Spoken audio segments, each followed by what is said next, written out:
The former New York City police commissioner had just completed his final handover. The sirens were gone, the motorcades disappeared, and the phones that once rang day and night had now gone painfully silent. He moved into his private residence in a quiet, upscale neighborhood in Westchester County, a home he had purchased years ago thanks to the perks of his office.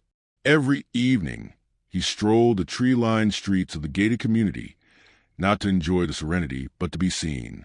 Chin high, back straight, he ignored greetings, refusing to acknowledge the very people who lived around him.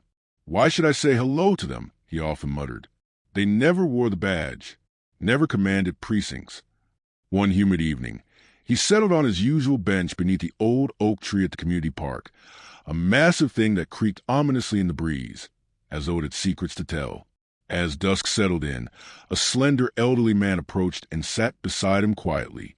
The man offered a warm greeting. The commissioner grunted in response, clearly uninterested. "You must be new to the neighborhood," the older man said, his voice calm and steady. "Moved in last month." "Retired police commissioner," he replied, his tone thick with pride.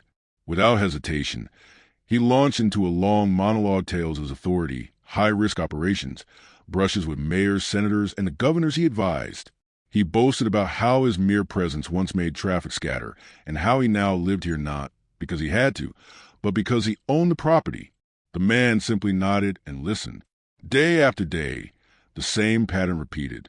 Then, one rainy evening, something changed. Thunder echoed across the clouds. The trees' branches quivered. The air felt unusually heavy. The elderly man turned to him and said gently, "You know, a generator only gets respect when it's running.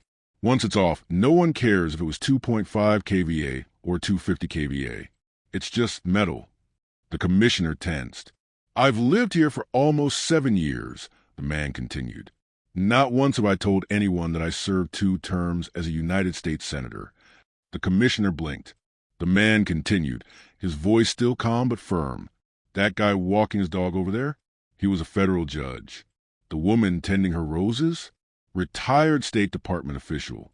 And the man under the gazebo sipping tea?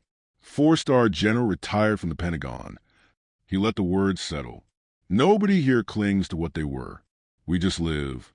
He smiled slightly and added, "The sun at sunrise and the sun at sunset are both beautiful, but only the rising sun draws crowds.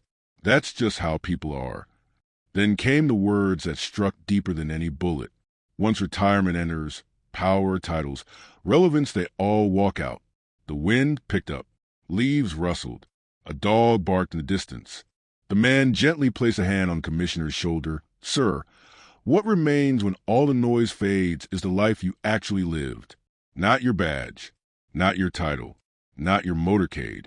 He stood slowly, looking out into the dusk. "In the end, we all return to the same ground. And the only document that truly speaks for us all is the death certificate." With that, he walked away, his figure dissolving into the fog. The commissioner sat still, frozen in thought. That night, for the first time since moving in, he waved at the security guard at the gate. Moral lesson: titles, power, and status are temporary. They fade with time. What truly matters is humility, how we treat others, and the simple, lasting legacy of a life well lived. In the end, no position defines us. Only our humanity remains.